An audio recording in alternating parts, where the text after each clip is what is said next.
Ladies orthopaedics తీసుకుంటున్నారు. కానీ husband cooperation కూడా ఉండాలి. ఒక ఫీల్డ్‌లో సక్సెస్ అవ్వాలంటే ఫ్యామిలీ కోఆపరేషన్ కూడా ఉండాలి. యువతి అంటే ఇప్పుడు ఒక లేడీ ఏది చేసినా కూడా సొసైటీ చూస్తూ ఉంటుంది. మనం సొసైటీ చూస్తుందని వాళ్ళకి భయపడి ఉండక్కర్లేదు. మన లిమిట్స్‌లో మనం ఉండాలి. తర్వాత మనం ఒక యువతిని, ఒక లేడీని 10 యాంగిల్స్‌లో చూస్తుంది సొసైటీ. ఒక మగవాడిని చూడదు. ఎందుకంటే మగవాడు ఎలా అయినా ఉండొచ్చు.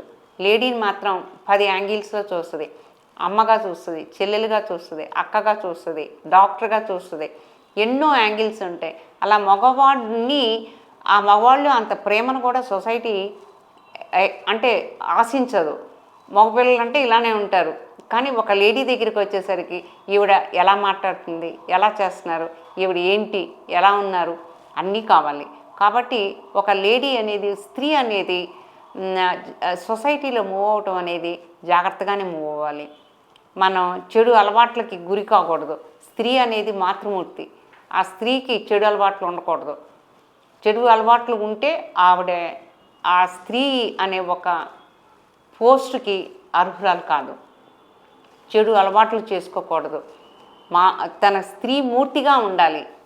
అదే ఇంపార్టెంట్. నువ్వు డాక్టర్ అయినా, ఇంజనీర్ అయినా, సాఫ్ట్వేర్ ఇంజనీర్ అయినా, నువ్వు ఒక మదర్వి, నువ్వు ఒక చెల్లెలివి, ఒక కూతురికి తల్లివి. ఈ ఈ ఈ పాత్రలన్నీ జీవితంలో చాలా ఇంపార్టెంట్. మన చదువు, మన వృత్తి అది వేరు. ఒక స్త్రీకి రోల్ చాలా ఉంటుంది.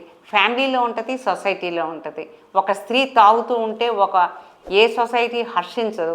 ఒక స్త్రీ సిగరెట్ స్మోకింగ్ చేస్తుంటే ఏ సొసైటీ హర్షించదు.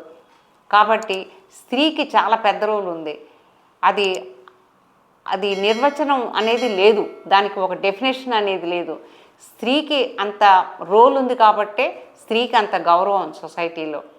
అది మన ఇండియాలో ఉండే మన కల్చర్.